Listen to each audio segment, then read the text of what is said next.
I had an important discussion with Premier Ford this morning on a variety of aspects of the Ontario and Canadian economies. Of course, trade was included, but the conversation went far beyond that, focusing on the issues we can control and how we build from within. We know President Trump is unpredictable. What we need to do is make sure we create the right environment and conditions for companies from around the world to continue investing in Canada. We can never predict what Donald Trump will do, but we can predict and control the environment here, ensuring companies come and invest. In other words, we must beat him at his own game. Earlier this month, Canada was hit with one of the most aggressive trade moves in recent memory when Donald Trump imposed a massive 35% tariff on Canadian goods. Today, two of Canada's most powerful leaders, Prime Minister Mark Carney and Ontario Premier Doug Ford, sat down in Toronto to discuss what comes next. This wasn't just another political meeting, it was a battle strategy session.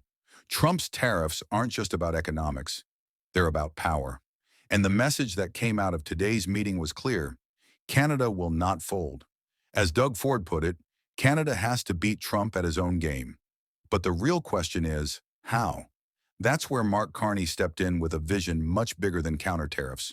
He wasn't rattled. Instead, he shifted the conversation away from Trump's unpredictability and toward Canada's own strengths.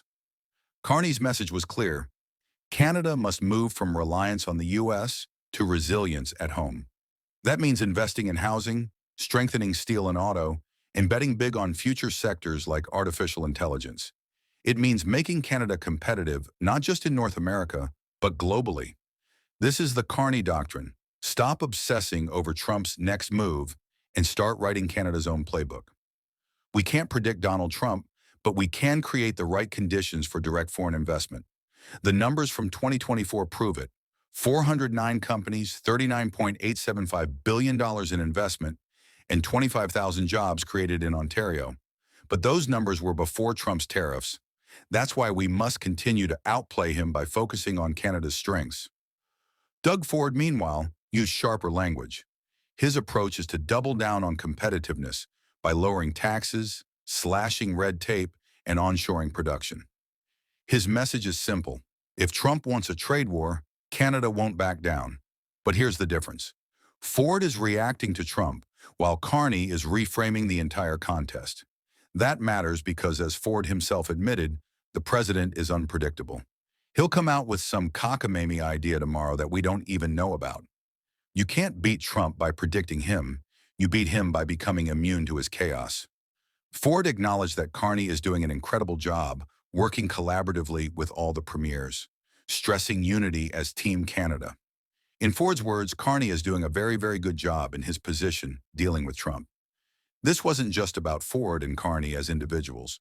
Today was framed as a Team Canada moment, a rare show of unity across federal and provincial lines. Ford, known for his combative style and frequent clashes with Ottawa, went out of his way to praise Carney's leadership and echo his message of national unity. Closing statement for video. This was today's important update. We want to make it absolutely clear that our videos never include any kind of misinformation. Canadian Nexus is dedicated to bringing you verified and trustworthy news from across Canada, from politics to society and everything in between. If you value truth and facts, you're in the right place. If you enjoyed this video, please like, share your thoughts in the comments, and don't forget to subscribe to the Canadian Nexus channel. Thank you.